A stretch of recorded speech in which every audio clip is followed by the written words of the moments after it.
لکھی گئی ہے وہ داستان جس کا عنوان ہے پاکستان۔ وطن عزیز کے 75ویں یوم آزادی پر میں تحریک آزادی کے ان گنت جانثاروں کو خراج عقیدت اور پوری دنیا میں آباد ہر پاکستانی کو مبارک پیش کرتا ہوں، مگر آج محض ایک مبارکباد کافی نہیں۔ یقیناً ہم ہر سال بڑی دھوم دھام اور خوشی سے یوم آزادی مناتے ہیں، یوم پاکستان مناتے ہیں، یوم قائد مناتے ہیں، یوم اقبال مناتے ہیں، لیکن حقیقت یہ ہے کہ پچھلے 75 برس میں ہم نے ان دنوں کو محض منایا ہے، مگر ان کے اصل مقاصد کو اپنایا نہیں۔ پاکستان کو ایسا نہیں بنایا جسے دیکھ کر خود ہمارا دل یہ گواہی دے کہ قائد اور لاکھوں شہداء کی روحیں مطمئن اور آسودہ ہوں گی۔ اسی لیے یوم آزادی کے موقع پر میرا دل مسرور بھی ہے اور بے چین بھی۔ پیارے ہم وطنوں، آج ہمیں کھلے دل سے اس سچائی کا اعتراف کرنا ہوگا کہ ہم اپنے بچوں، اپنی نئی نسل کو وہ سب کچھ نہیں دے سکے جس کے وہ اصل میں حقدار ہیں۔ وہ قوم جس پر اللہ تعالیٰ کی ہمیشہ سے بے پایاں رحمت رہی ہے، جسے ہر نعمت سے نوازا گیا ہے، جس کے پاس رہنمائی کے لیے حضرت قائد اعظم کا عمل اور علامہ اقبال کی فکر موجود ہے، پھر وہ کیوں منزل کی تلاش میں بھٹک رہی ہے؟ ہم ان بحرانوں سے کیوں دوچار ہوئے جن میں سب سے بڑھ کر معاشی بحران ہے؟ مگر پہلے اس جذباتی بحران کا ذکر کرنا چاہوں گا جس کا آج ہمیں سامنا ہے۔ یہ بحران خودی، خودداری، خود اعتمادی پر ہمارے یقین کا متزلزل ہونا ہے، جس کے اثرات آج ہمارے قومی وجود کو اپنی لپیٹ میں لیے ہوئے ہیں۔ حالانکہ ہمارا قومی کردار جذبے، ہمت، محنت اور کر دکھانے سے عبارت ہے، جس کا سب سے بڑا ثبوت خود پاکستان کا قیام ہے۔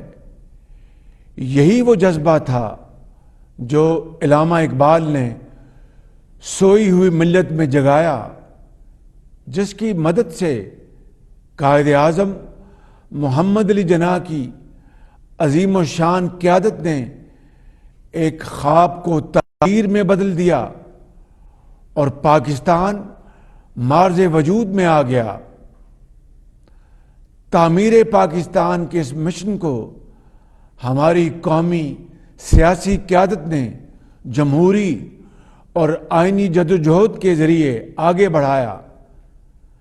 حقائق سے نظریں نہیں چرائیں، ہوش مندی سے سچائی کا سامنا کیا اور شدید مالی، انتظامی اور ہر طرح کے مسائل کا صبر، استقامت اور دانش مندی سے مقابلہ کیا۔ قوم کو متفقہ آئین دے کر ایک قومی ایجنڈے پر اکٹھا کیا، ادارے بنائے، معیشت، زراعت، صنعت کو ترقی دی، قوم کو روزگار دیا اور پاکستان کو دنیا میں قابل عزت بنایا۔ یہی وہ قوم ہے جس نے وسائل نہ ہونے کے باوجود وزیر اعظم ذوالفقار علی بھٹو شہید کی قیادت میں